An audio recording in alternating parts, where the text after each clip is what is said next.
Hello everyone, Assalamu alaikum. Welcome to our channel Physics with BKS. I am Dr. Babar, third year MBBS student. तो इसके बाद जो है हम introduction to hydrocarbons करेंगे। Hydrocarbons की बेसिकली जो स्टडी वगैरह है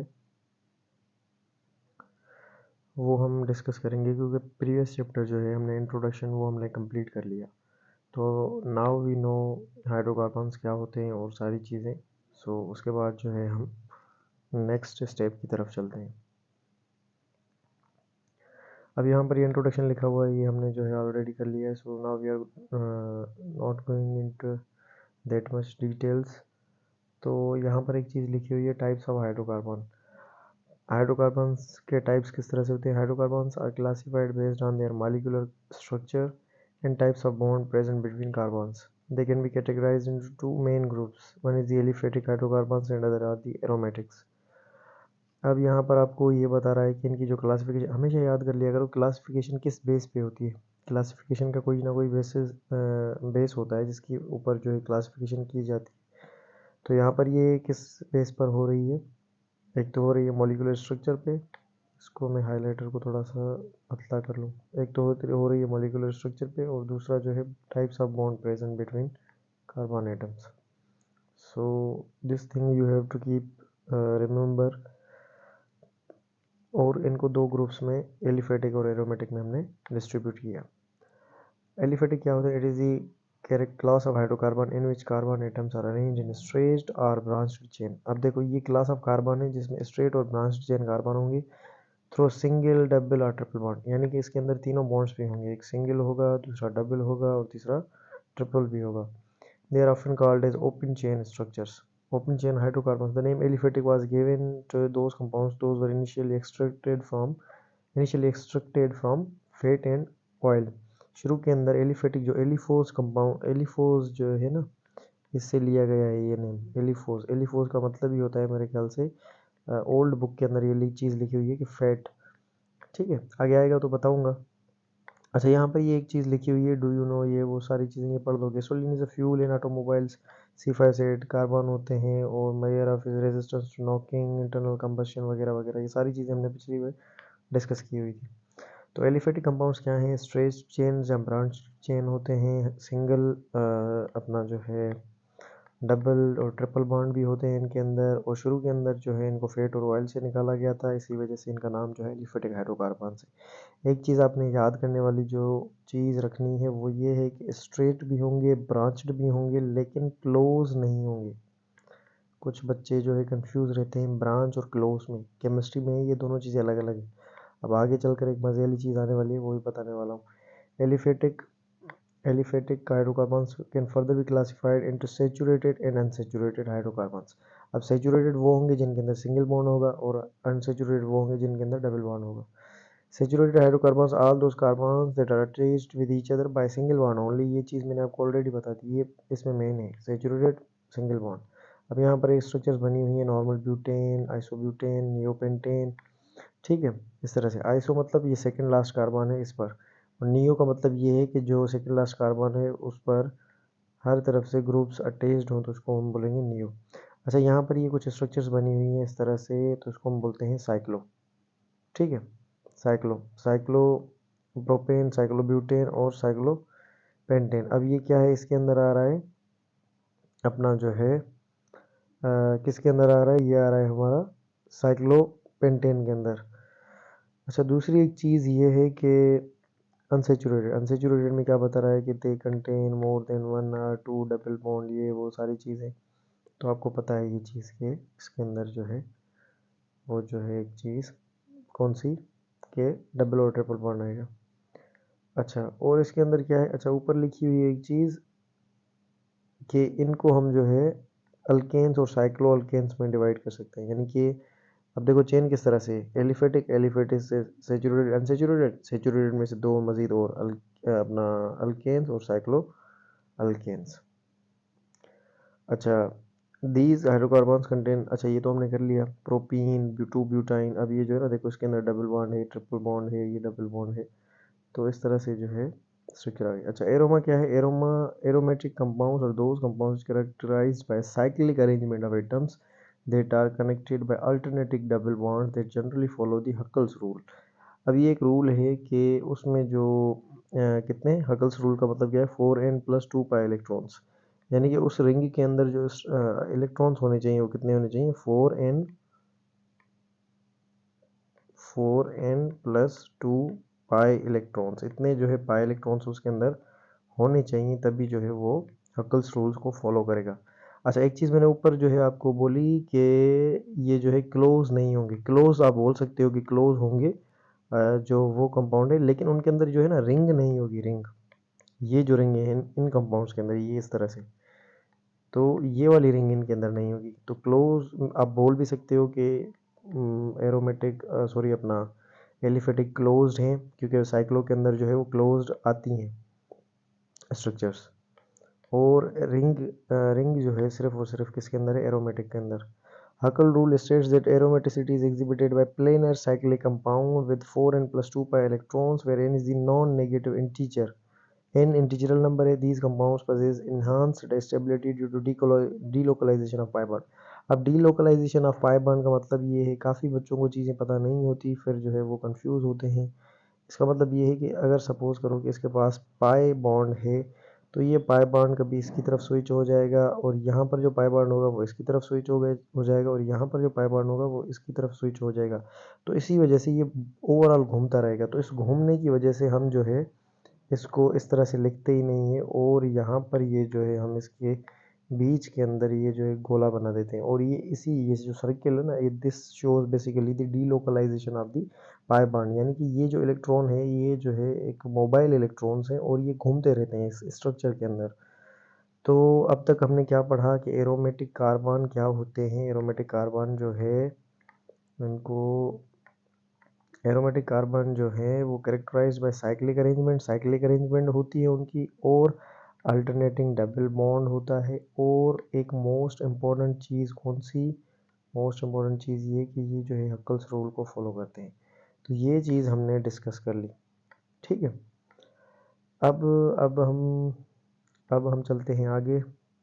अच्छा, यहाँ पर एक चीज़ लिखी हुई है, एरोमा। एरोमा जो वर्ड है ना, एरोमा, एरोमा खुशबू के लिए यूज़ होता है, खुशबू। Aroma means fragrant. आपने देखा होगा कि कुछ जो परफ्यूम्स होती है ना, एरोमा उनके जो है ना, अगर आप पीछे देखोगे तो कोई जो फ्रेग्रेंस होती है, परफ्यूम्स या कुछ जो है वो इतर वगैरह होते हैं, तो उनके पीछे जो एरोमा लिखा हुआ होता है। तो aroma is basically Greek word for the fragrance. अच्छा, शुरू के अंदर क्या होता था? ये जो एरोमेटिक कंपाउंड्स है ना, ये initially isolated pleasant smell plants से मिलते थे, और parent member of this class is benzene, यानी कि बेंजीन और जो उनके डेरिवेटिव्स हैं ना, उन्हीं से ये जो है कंपाउंड्स मिलते थे, और इन्हीं वजह से जो है हम इनको जो है एरोमेटिक कंपाउंड्स वगैरह बोलते थे। और बेंजीन और इनके डेरिवेटिव से, डेरिवेटिव मतलब जो इससे बने, ठीक है, बेंजीन का डेरिवेटिव। अच्छा, अब ये जो है बेंजीन है, ये स्ट्रक्चर आप याद कर लो। This is benzene, this is toluene. Toluene means benzene की स्ट्रक्चर हो, उस ऊपर जो है CH3 लगाओ तो टोलिन। फिनोल जो है ये मोस्ट इम्पोर्टेंट है, अगर इसके ऊपर जो है OH आप लगा दोगे बेंजीन वाली रिंग के ऊपर, तो ये जो है इस तरह से बन जाएगा। और ये जो है अगर बेंजीन के ऊपर कार्बोक्सिलिक एसिड लगा दोगे, so this will form benzoic acid.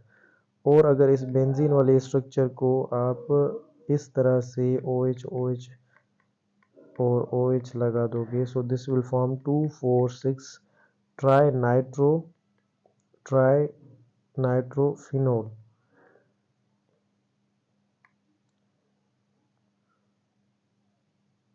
Structure में कहीं गलत तो नहीं बना रहा? आगे आएगी, चलो जहाँ पर आएगी तो मैं इसको डिस्कस करूँगा, ठीक है।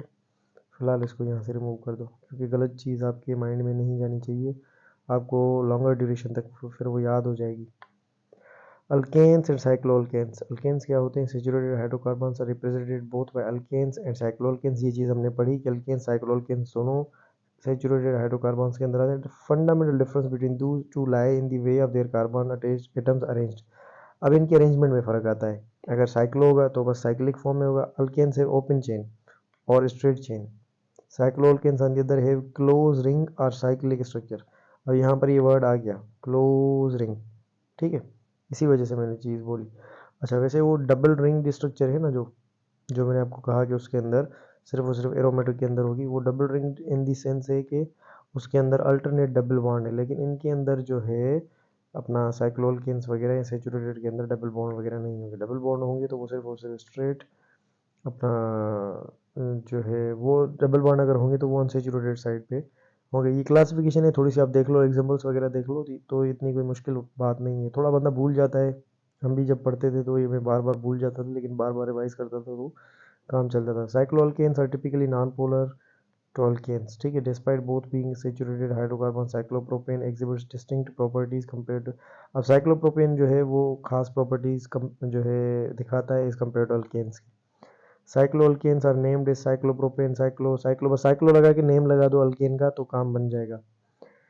अब जो है फिजिकल प्रॉपर्टीज अल्केन्स की क्या होती हैं। अल्केन्स जो है नॉन पोलर होते हैं, ये आप तो आप सबको पता है, और इनसॉल्युबल इन वाटर होते हैं, और सॉल्युबल इन ऑर्गेनिक सॉल्वेंट्स होते हैं। बॉइलिंग पॉइंट इनकी ज़्यादा से ज़्यादा नहीं बल्कि कम से कम होती है, and increases with the length of carbon chain. अगर मैं कार्बन की लेंथ को बढ़ा दूं, अगर मैं इस तरह से मैंने बनाया, अगर मैंने पेंटेन बनाया इस तरह से, तो अगर मैं बोलूं बॉइलिंग पॉइंट किसकी ज़्यादा होगी, तो बॉइलिंग पॉइंट ये जो जिसमें का नंबर ऑफ कार्बन और स्ट्रेट चेन के अंदर ज़्यादा है उनकी ज़्यादा होगी, ठीक है। चेन वगैरह के केस का जो है, चेन वगैरह के अगर एग्जाम्पल हो या सवाल हो तो उसका केस डिफरेंट होगा। अभी एमसीक्यूज वगैरह में हम चीज़ें डिस्कस करते हैं। अच्छा, दूसरी चीज़ क्या है, the boiling point of straight chain alkane is higher. Straight chain is alkane is higher than that of branch chain alkane because the straight chain alkanes are more extended which allow the greater surface area, ठीक। अब ये जो है बोल रहा है कि ज़्यादा से ज़्यादा फैले होंगे, मोर सरफेस एरिया होगा। Alkanes which consist of C1 to C4 are gases. अच्छा, अल्केन्स, अब देखो अल्केन कौन से हैं, मीथेन, इथेन, प्रोपेन, ब्यूटेन और इस तरह से। तो ये C1 से जो 4 तक है ना, ये थोड़ा सा अच्छे से याद कर लो, C1 से C4 तक जो है वो गैसेस हैं, गैसेस। और C5 से 17 तक जो है वो सारे लिक्विड्स हैं, एंड C17 से अब वो जो है वैक्सी सॉलिड्स हैं। मैंने आपको कहा पिछले लेक्चर में भी कि ये जो है ज़्यादा सॉलिड नहीं होते, और ये जो है ना इनके अंदर वीक फोर्सेस होती हैं, और ये जो है ना मिल्की और अपना ये जो सिल्की, जिस तरह से ग्रेफाइट वगैरह अगर आपने देखा हो, कोई बच्चे सेल वगैरह तोड़ देते हैं कोई, तो उससे जो है ना आप देखोगे कि जो है ग्रीसी टाइप मटेरियल निकलेगा। तो दिस इज़ बेसिकली जो है ऑर्गेनिक कंपाउंड, और इस तरह के जो है ऑर्गेनिक कंपाउंड भी जो है इसी तरह के जो है होते हैं, यानी कि ज़्यादा। और मोमबत्ती जो है पैराफिन वैक्स आपने देखा होगा वो कितनी नरम होती है। तो इस तरह के जो कंपाउंड्स होते हैं ये ऑर्गेनिक कंपाउंड्स होते हैं। फिजिकल प्रॉपर्टीज ऑफ साइक्लोअल्केन्स की प्रॉपर्टीज कौन सी हैं। Cycloalkanes C3 C4 carbon are gases while cycloalkanes C5 are more are liquids, यानी कि 3 और 4 जो है ये गैसेस हैं, और बाकी जो है। अच्छा, एक चीज़ और, साइक्लोअल्केन जो है ना स्टार्ट ही 3 से होता है। ऐसा ना हो कि आप जो C1 और एक ही कार्बन होगा तो साइकिल किसके साथ बनाएगा, इसको कंप्लीट करना है ना, 2 होंगे तो किस तरह से बनाएगा, तो ये भी चेन होगा, चेन में होंगे तो 3 होंगे ना तभी ये साइक्लो बनेगा। सो याद कर लो, अपना जो है alkanes always start from cyclopropane. अगर आपसे पूछे which one of the following is not possible, which one of the following is not correct example of cyclo alkane, तो साइक्लो अगर साइक्लो इथेन लिखा हो तो आप ऐसा ना हो कि उसको करेक्ट मान के आओ, फिर गलत हो जाएगा, ठीक है। The boiling point of cycloalkane is lower than that of the straight chain alkane. अच्छा, एक चीज़ और, साइक्लोअल्केन्स की जो बॉइलिंग पॉइंट होती है वो इनसे कम होती है comparable to molar mass due to ring structure. अब बाकी एग्जांपल्स के हिसाब से, एमसीक्यूज के हिसाब से चीज़ें की जाती हैं, फिलहाल आप अपने बुक के हिसाब से करो, तो ये चीज़ें आपको मैंने बता दी। स्ट्रक्चर अल्केन की किस तरह से होती है। ओपन चेन सैचुरेटेड हाइड्रोकार्बन हैं, each carbon in alkane is tetrahedrally bonded with hydrogen. Carbon जो है इसके साथ टेट्राहेड्रली बॉन्डेड होता है, किसके साथ, हाइड्रोजन के साथ। तो यहाँ पर रहेगा हाइड्रोजन, यहाँ पर आएगा हाइड्रोजन, यहाँ पर आएगा हाइड्रोजन, यहाँ पर आएगा हाइड्रोजन। तो इन सबको अगर मैं मिलाऊं तो somewhat it gives a tetrahedron like structure and it appears like a diamond. It appears like a diamond because diamond also has the shape of tetrahedron. So this is the structure somewhat look like is that of the methane or diamond. So this is basically the structure of methane. और इसके अंदर जो angle होगा 109 point, चलो वो angle आगे लिखा हुआ होगा, bonded with hydrogen and other carbons. To illustrate such type of alkanes, the molecule of ethane is taken as यहाँ पर इसने एग्जाम्पल ली जो है इथेन का उठाया। चलो तो इथेन का ही देख लेते हैं। Ethane compose of 2 carbon, ethane का भी बना लेते हैं। इथेन का भी कोई मसला नहीं है, 2 कार्बन है और इसके साथ जो है 6 हाइड्रोजन लगेंगे। ये हाइड्रोजन, ये हाइड्रोजन, ये हाइड्रोजन। ठीक है, देख लेते हैं, कोई मसले वाली बात नहीं है। यहाँ पर देखो, ये इसने बताया 6 हाइड्रोजन एटम्स। अच्छा, ये इसकी हाइब्रिडाइजेशन बताई हुई है यहाँ पे। Each carbon atom of ethane is sp3 hybridised. अब याद कर लो, इथेन का कार्बन जो है sp3 हाइब्रिडाइज्ड होगा, कंटेनिंग 4 sp3 हाइब्रिड ऑर्बिटल्स। और हाइब्रिड ऑर्बिटल उसके पास कितने होंगे? 4 sp3। ये 3 sp3, ये p3 जो है ना, ये basically px py and pz है। तो ये 3 ऑर्बिटल ये हुए और एक ये जो है s वाला। तो यहाँ पर ये इसके 4 sp3 हाइब्रिड ऑर्बिटल्स होंगे और कार्बन जो होगा वो sp3, सॉरी अपना 4 sp3 हाइब्रिड ऑर्बिटल्स होंगे और एक कार्बन जो होगा वो sp3 हाइब्रिडाइज्ड होगा। अब ये अपनी ओवरलैपिंग बता रहा है कि इसके अंदर जो टेट्राहेड्रल फिशन वगैरह के अंदर जो है ओवरलैपिंग वगैरह करेंगे। और बाकी चीज़ें, बॉन्ड लेंथ इनकी कितनी होगी 1.54 और एंगल इनका कितना होगा 109.5। ठीक है, यहाँ पर देखो, ये एक कार्बन है सेंटर पे, अगर सपोज करो इसको तो। ठीक है, और इस स्ट्रक्चर को अगर मैं हाईलाइट करूं, so this gives a shape of somewhat like as that of tetrahedron.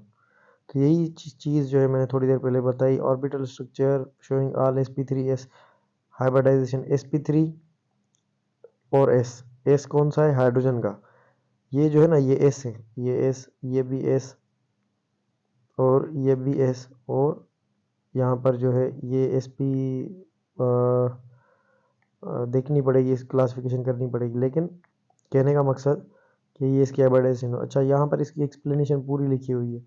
अगर यहाँ पर ये मैं इतना डिटेल में नहीं जा रहा और इसको ज़्यादा एक्सप्लेन नहीं कर रहा, क्योंकि मुझे पता है कि मैं कुछ चीज़ बोलूँगा, कोई ऐसा टाइम आएगा जो आपको पता नहीं होगा और मुझे इसको अलग से एक्सप्लेन करना पड़ेगा। दैट इज़ नॉट और कंसर्न हेयर। हमें जो है यहाँ पर हाइब्रिडाइजेशन के बारे में डिस्कस नहीं करना, बल्कि हमें इसका ऑर्गेनिक का थोड़ा बहुत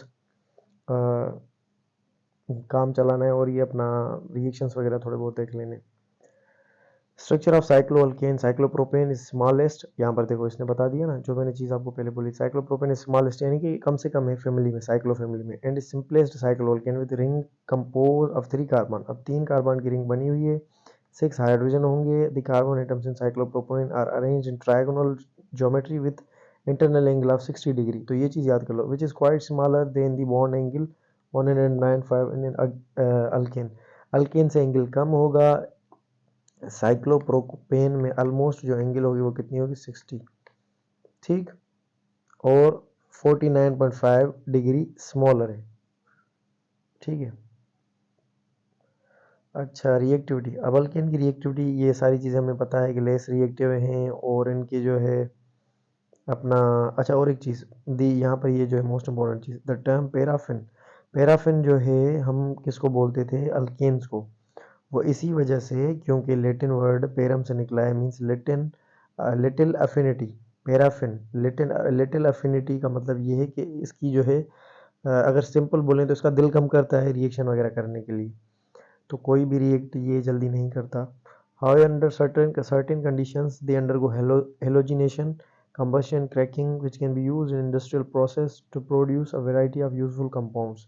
अब जो है हम किसी कंडीशन में इनको घुसा कर फिर जो है ज़बरदस्ती रिएक्शन वगैरह करवा लें तो वो बात अलग है, लेकिन इनका खुद से मन नहीं करता। लिटिल अफिनिटी टू रिएक्ट है। ठीक है, अब देखो किसी बंदे का जो है 2 बंदे हैं, ठीक है। अब अगर एक जो है जल्दी लड़ लेता है और दूसरा जो है वो स्लो रिएक्ट करता है, मतलब रिएक्ट करता है, कोई उसको कुछ भी बोल दे, वो इतना मतलब बोलता है छोड़ो भाई इसको। लेकिन हाँ, अगर कोई उसकी चीज़ वगैरह तोड़ दो उसको, या उसका जो है कुछ और कर दो, तो फिर जो है वो रिएक्ट करेगा, यानी कि सर्टेन कंडीशंस में रिएक्ट करेगा, वरना नहीं करेगा। Cyclo reactivity of cycloalkane. Cycloalkanes की रिएक्टिविटी वो very similar to alkanes in reactivity except for the very small one, specially cyclopropane. अच्छा, याद कर लो, ये cyclopropane is basically somewhat exceptional case. Exceptional case in the sense कि बाकी की रिएक्टिविटी इसके साथ बराबर है, लेकिन साइक्लोप्रोपेन जो है वो इसके साथ मैच नहीं कर रहा। ये जो है वो मच रिएक्टिव होता है, किसकी वजह से? Bond angle strain in the ring structure. इसकी ये जो बॉन्ड एंगल बनाई मैंने बताई ना, ये पीछे जो बनी हुई थी, इस रिंग टाइप स्ट्रक्चर की वजह से ये जो है ना बड़ा रिएक्टिव होता है साइक्लोप्रोपेन। अच्छा, अब यहाँ पर एक हमारे पास रिएक्शन आया है सबसे पहले, हेलोजिनेशन रिएक्शन। तो मैंने आपको बताया कि कंडीशंस आती हैं कुछ चीज़ की वजह से ये जो है रिएक्शंस वगैरह वो होते हैं। अब हेलोजिनेशन रिएक्शन क्या है? The reaction of ethene with hydrogen is an additional reaction. ये एक एडिशन रिएक्शन है, ठीक है, विच गिव्स अ die hello alkane. Die hello alkane का मतलब क्या है कि दो डाई हेलो। अब हेलो जो है ना, ये हेलोजन फैमिली है। कौन सी है halogen family? Fluorine, chlorine, bromine, iodine, astatine, ठीक है। और डाई का मतलब ये है कि दो दो एलिमेंट्स लगेंगे, और अल्केन का मतलब तो आप सबको पता है, मुझसे भी ज़्यादा बेहतर पता होगा। Die hello alkane is basically, ये जो मैं थोड़ा सा एक्सप्लेन करके बता रहा हूँ ताकि अगर किसी को बिल्कुल भी नहीं पता तो एटलीस्ट उसे आइडिया हो जाए। अब यहाँ पर सिंपल चीज़ है, कोई मसले वाली बात नहीं है। डाइहेलो अल्केन की वजह से क्या होगा? This reaction takes place in presence of an inert solvent such as carbon tetrachloride और कार्बन। अच्छा, ये याद कर लो, CCl4 की प्रेजेंस में जो ये रिएक्शन होगा, कार्बन टेट्राक्लोराइड या क्लोरोफॉर्म CHCl3, ठीक है। तो ये इसका मीडियम याद कर लो ये हमेशा। इसको मैं रिमूव कर देता हूँ यहाँ से, ये इसको मैं हाईलाइट कर देता हूँ, कार्बन टेट्राक्लोराइड या क्लोरोफॉर्म, इसकी प्रेजेंस में जो है ये रिएक्शन होगा। अब ये देखो इथीन है, तो आपको याद क्या करना है, ये जो डबल बॉन्ड है यहाँ से हो जाएगा ख़त्म, डबल बॉन्ड ख़त्म होगा। और ये जो ब्रोमीन है ना, ये दोनों ब्रोमीन से इसके साथ अटैच होंगे, ठीक है। ये देखो, अगर यहाँ पर आप, तो एक ब्रोमीन इस कार्बन के साथ अटैच है, और एक जो ये जो दूसरा ब्रोमीन है वो इस कार्बन के साथ अटैच है, दूसरे वाले कार्बन के साथ।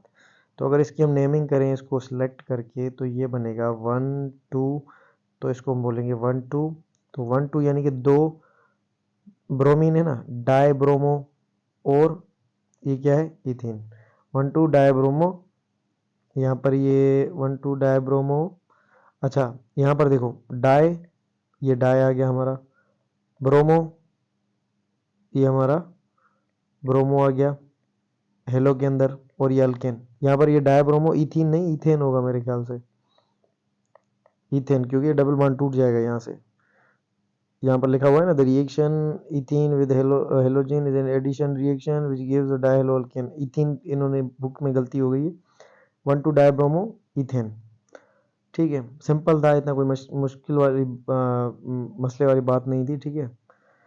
हाइड्रोहेलोजिनेशन। अब हाइड्रोहेलोजिनेशन क्या है? The addition of halogen acid. Halogen acid का मतलब ये है कि HX। अब X is basically symbol of again halo. Halo क्या है? हेलो अल्केन्स, सॉरी अपना हेलो अल्केन नहीं बल्कि कार्ब, ये अपना family, fluorine family, fluorine, chlorine, bromine, iodine, ये सारी जो है। अच्छा, अब ये क्या है? HX की जब हम इसके साथ रिएक्शन करवा रहे हैं तो क्या बन रहा है? Alkyl halide. अब अल्काइल हेलाइड क्या है भाई? अल्काइल हेलाइड का मतलब ये है कि RX। अगर कम समझ कम आ रहा है तो बेसिक्स पढ़ो पहले, लेक्चर मेरा बंद करो, कहीं से भी बेसिक्स पढ़ो, उसके बाद दोबारा से सुनो। टाइम इतना बचेगा ये लेक्चर सुनने के बाद, मैं खुद बता रहा हूँ कि जो है ना काफ़ी हेल्प हो जाएगी रिवीजन के लिए। आर क्या है? R is for radical. Radical में कोई भी आपकी स्ट्रक्चर होगी, जैसे CH3। एक्स में अगर मैं आपको सपोज करो क्लोरीन लगा दूँ, ब्रोमीन लगा दूँ, तो ये क्या बन गया? क्लोरीन ब्रोमीन लगा दूँ तो ये मेरी मर्जी है, तो ये अल्काइल हेलाइड बन गया, ठीक है। तो ये मैंने थोड़ा सा आइडिया दे दिया। अब यहाँ पर इस रिएक्शन की स्टेटमेंट को पढ़ते हैं। The addition of halogen acid, ठीक है, ऑन अल्कीन, इसको हाईलाइट करो, अल्कीन, अल्कीन के साथ रिएक्शन है इथीन के साथ, क्या देगा? Gives an alkyl halide is known as hydrohalogenation. यानी कि ये जो रिएक्शन है वो अपना जो है आपको अल्काइल हेलाइड देगा, जिसको हम बोलेंगे क्या? हाइड्रोहेलोजिनेशन।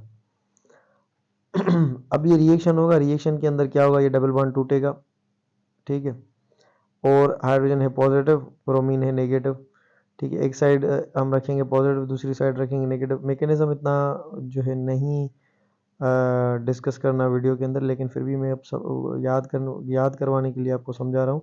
एक हाइड्रोजन इसमें ऐड हो गया, ये देखो पहले इसके अंदर 4 जो है वो हाइड्रोजन थे, तो ये 5 हाइड्रोजन यहाँ पर हो गए और ये आपका ब्रोमीन भी यहाँ पर अटैच हो गया, तो ये आपका बन गया क्या, ethyl bromide. Ethyl bromide. The addition of halogen acid on unsymmetrical alkene is governed by Markovnikov's rule। अब ये जो एडिशन होती है ना अपना नेगेटिव, क्योंकि ब्रोमीन पर मैंने आपको बताया कि नेगेटिव चार्ज है, तो नेगेटिव चार्ज हमेशा उस कार्बन पर लगेगी जिस पर नंबर ऑफ हाइड्रोजन्स कम होंगे। एडेड, यहाँ पर क्या बता रहा है, negative part of attacking reagent is added to that double bonded carbon atom which holds lesser number of hydrogen atoms. जिस कार्बन के पास हाइड्रोजन नंबर कम होंगे उसी के साथ जो है वो रिएक्शन करेगा, कौन सा, नेगेटिव पार्ट। तो ये जो मैंने आपको मैकेनिज्म बताया कि ये कुछ इस तरह से होगा कि ये है आपका CH2, ये डबल बॉन्ड और ये CH2, इस पर ये जो है अटैक करेगा HBr, ये है पॉजिटिव, ये है नेगेटिव। जब ये इसके साथ रिएक्शन कर रहा होगा, तो जब ये रिएक्शन हो रहा होता है ना, तो इसको हम डॉटेड लाइन के साथ शो करते हैं। तो ये सपोज करो ये रिएक्शन हो रहा है, तो अगर ये देखो अगर ये रिएक्शन हो रहा है तो इसको हम कंसीडर करेंगे इसके साथ जो है 3 हाइड्रोजन है।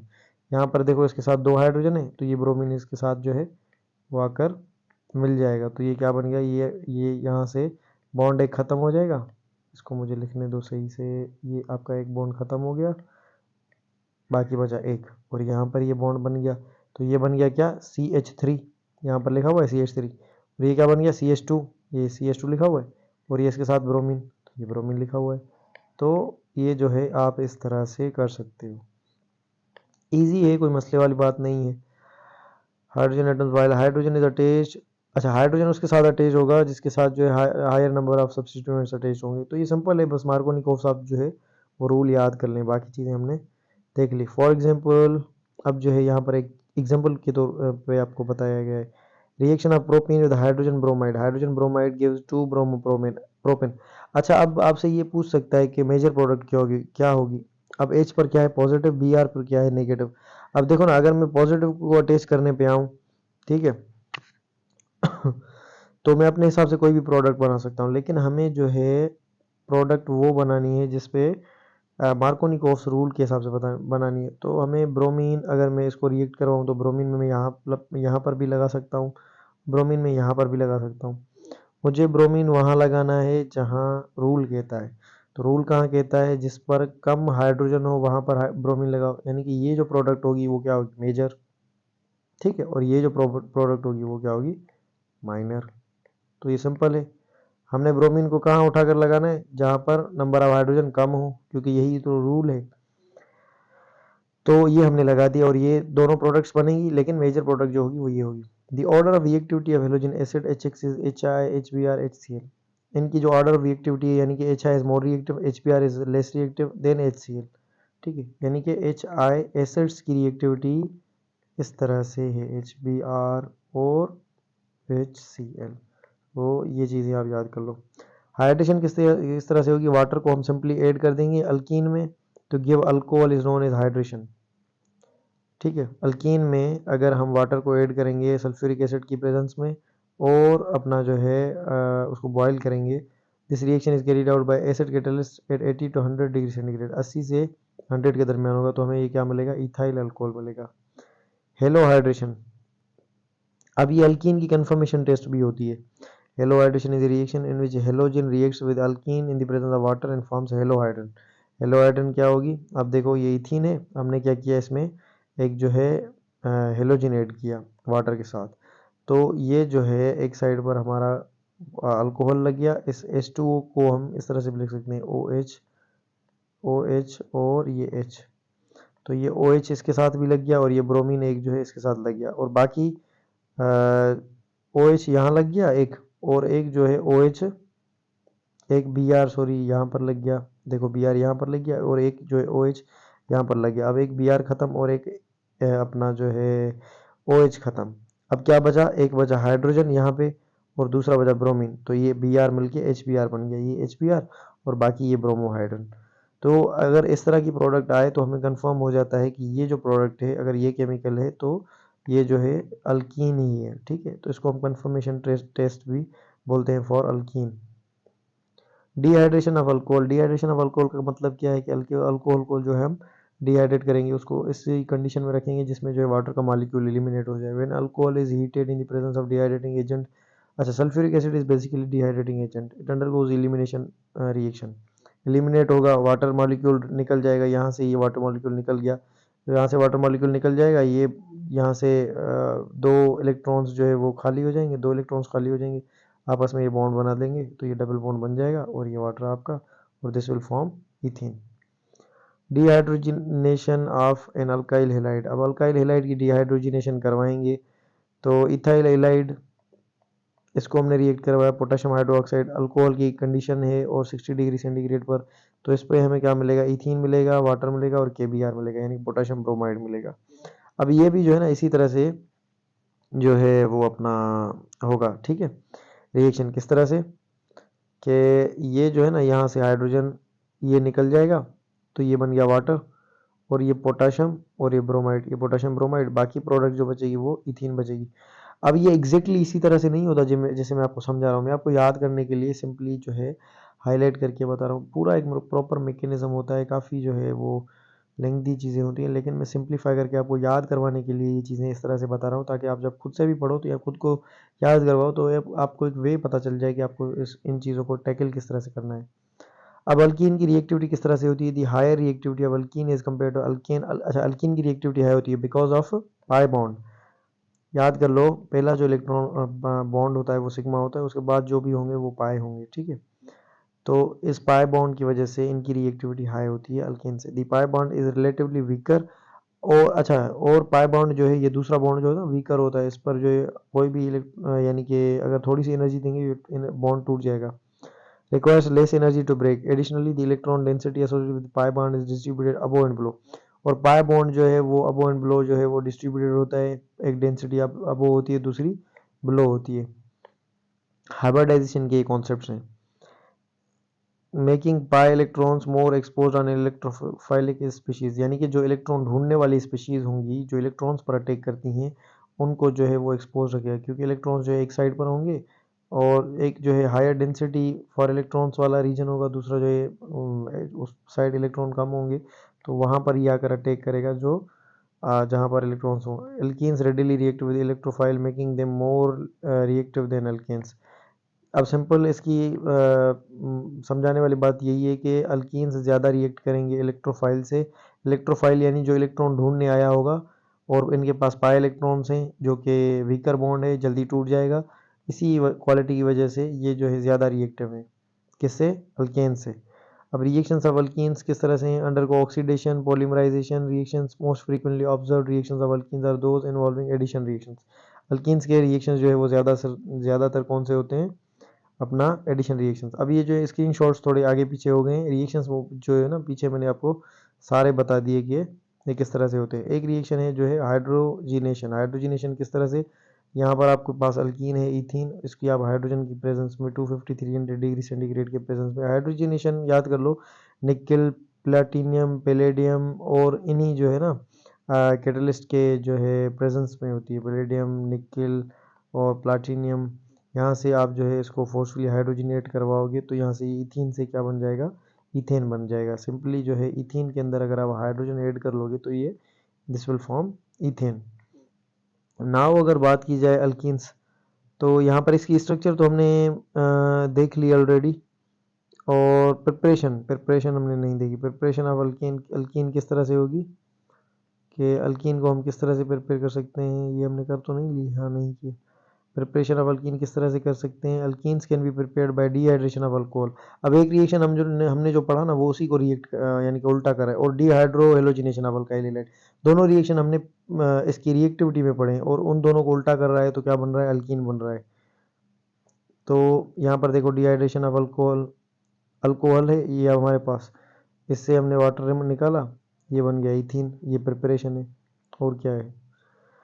रेडिकल सब्सटीट्यूशन रिएक्शन, अब रेडिकल सब्सटीट्यूशन रिएक्शन क्या है उनको मैं देख लूँ थोड़ा सा कि ये ज़्यादा बड़े तो नहीं है, ताकि मैं फिर नेक्स्ट जो है वो क्लास में बताऊँ आपको।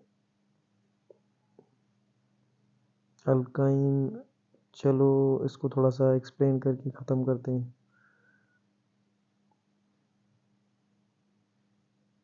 ठीक है, रेडिकल सब्स्टिट्यूशन, यहाँ इसको जो है ना नेक्स्ट करेंगे पूरा इसको आगे, या आप भी कर लें तो मैं खुद डिसाइड नहीं कर पा रहा, आप देख रहे होगे आपको गुस्सा आ रहा होगा कि पता नहीं क्या कर रहा है।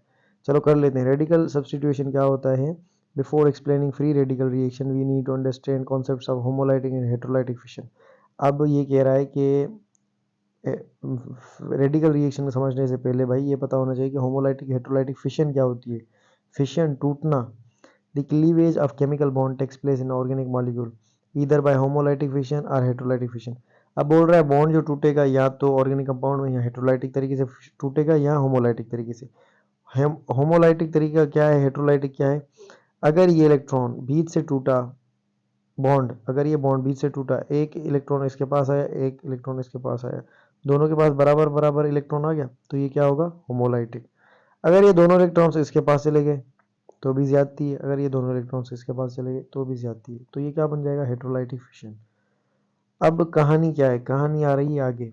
रिएक्शन मैकेनिज्म यहाँ पर क्या लिखा हुआ है? Free radical substitution reactions are typically carried out by homolytic fission. अब जो रिएक्शंस फ्री रेडिकल मैकेनिज्म में होते हैं वो होमोलाइटिक फिशन की वजह से होते हैं। The reactions between methane and chlorine in UV ultraviolet radiation की प्रेजेंस में, अल्ट्रावायलेंट रेडिएशन यानी कि सन की प्रेजेंस में मीथेन और क्लोरीन, क्लोरीन का जो बॉन्ड है वो वीक बॉन्ड होता है, वो जल्दी अपना जो है टूट जाता है। लाइट और higher temperature takes place through free radical reaction. अब ये जो है रिएक्शन किस किस के दरमियान होगा? अपना फ्री किस स्टेप के थ्रू होगा? फ्री रेडिकल रिएक्शन के थ्रू। इसके मैकेनिज्म है, पहला स्टेप क्या है कि चेन इनिशिएशन।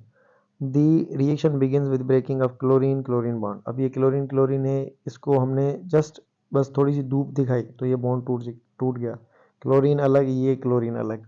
अब ये जो है ना odd number of electrons carrying species, odd number of electrons carrying species, these are known as free radicals.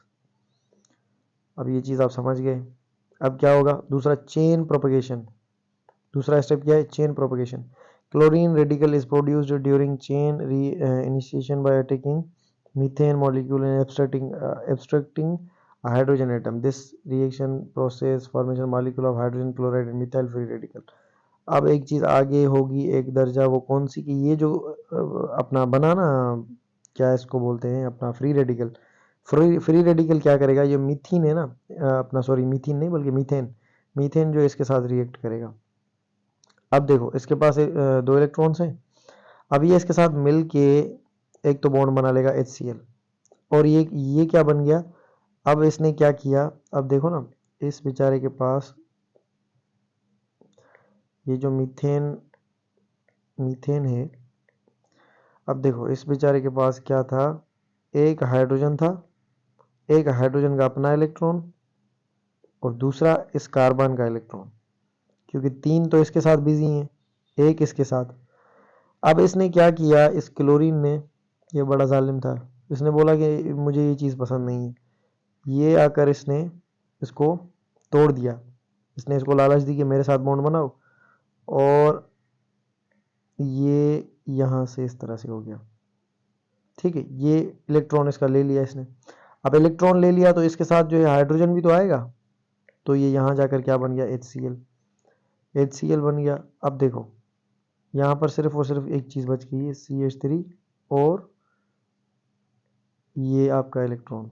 ठीक है, यहाँ सिर्फ मीथेन और इसकी तन्हाई बच गई है। ठीक है, अब देखो मीथेन मिथाइल फ्री रेडिकल है। दिस इज बेसिकली, जब भी मीथेन में से आप हाइड्रोजन रिमूव कर लो तो क्या बच जाता है? सिर्फ और सिर्फ क्या, उसको हम बोलते हैं मिथाइल। जब हाइड्रोजन रिमूव कर लो, यहाँ पर हाइड्रोजन रिमूव नहीं हुआ, मतलब हाइड्रोजन रिमूव हुआ है लेकिन इसके पास जो है ऑड नंबर ऑफ इलेक्ट्रॉन भी है, तो इसको हम बोलेंगे मिथाइल फ्री रेडिकल। अब ये चीज़ यहाँ पर भी लिखी हुई है। अब ये जो है ना, ये क्या करेगा? ये बोलेगा कि तुमने मुझे अटैक किया, अब मैं तुम्हें भी अटैक करूंगा। ये क्लोरीन को तोड़ेगा। अब ये क्लोरोमीथेन बना,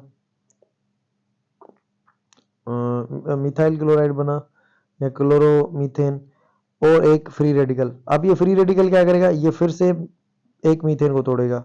इस तरह से रिएक्शन ये चलेगा और आगे जो चीज़ होगी ना समझाने वाली, रिएक्शन टर्मिनेट किस तरह से हो रहा है, इसको बोलते हैं चेन टर्मिनेशन। तो ये क्लोरीन क्लोरीन, ये बॉन्ड, ये मिथाइल और ये अपना क्लोरीन, ये क्या बना, मिथाइल क्लोराइड। अब देखो ये CH3 मिलकर ये इथेन बन गया और उसके साथ ये जो है methyl chloride. In reality the chain reaction does not halt after production of methyl chloride, rather the remaining 3 hydrogen atoms in methyl molecules are substituted by chlorine atoms before the reaction stops। अब ये जो reaction है ना, ये आपको बता रहा है यहाँ पर ये जो प्रोडक्ट बनी है ना, ये आगे चलती जाती है। बस मैं आपको यही कहूँगा। फिलहाल अगर आपने लेक्चर्स नहीं लिए तो लेक्चर्स लें, और मैं आपको बुक रीडिंग करवा रहा हूँ तो भाई बुक रीडिंग जितनी मैं करवा रहा हूँ ना, इस तरह से नहीं करवाई जाती। मैं बुक में भी एक आपको एक्सप्लेनेशन दे रहा हूँ, ठीक है, ताकि आपको एक और चीज़ें क्लियर हो। अब यहाँ पर ये सेम चीज़ लिखी हुई है जो मैंने आपको बताई, CH3Cl है, अब CH2Cl2 है। अब ये आगे जाएगा रिएक्शन और मज़ीद CH2Cl2 है और उसके बाद ये बनेगा CHCl3। ये CHCl3 इज बेसिकली क्लोरोफॉर्म और ये लास्ट में बन जाएगा CCl4। अब बनेगा नहीं बनेगा वो रिएक्शन पर देखते हैं। बाकी मैंने आपको बताया कि this will keep on going. Bond length carbon carbon triple bond की कितनी होती है इथाइन में 1.20। ये याद कर लो, वैल्यूज जो याद करने वाली है वो याद कर लो। अल्काइन के बारे में थोड़ा सा ये प्रॉपर्टीज़ वगैरह लिखी हुई हैं। फिजिकल प्रॉपर्टीज़, अल्काइंस कलरलेस होते हैं, ऑर्डरलेस होते हैं एक्सेप्ट एसिटाइलिन। एसिटाइलिन जो है वो गार्लिक लाइक ऑर्डर होती है। Alkynes insoluble in water, soluble in organic solvents. Melting boiling point जो है increase with increasing molecular alkynes. First 3 members are gases and next up to 12 are liquids. Preparation वगैरह किस तरह से, बाय एलिमिनेशन रिएक्शन से हम जो है प्रिपरेशन वगैरह करते हैं। डीहाइड्रोएलोजिनेशन बाय विसिनल डाइहाइड। अब ये जो बाकी रिएक्शंस वगैरह है हम वो यहाँ पर जो है हम बाद में देख लेंगे इसके अल्काइंस के, ठीक है। Wish you all the very best. अल्लाह हाफिज़।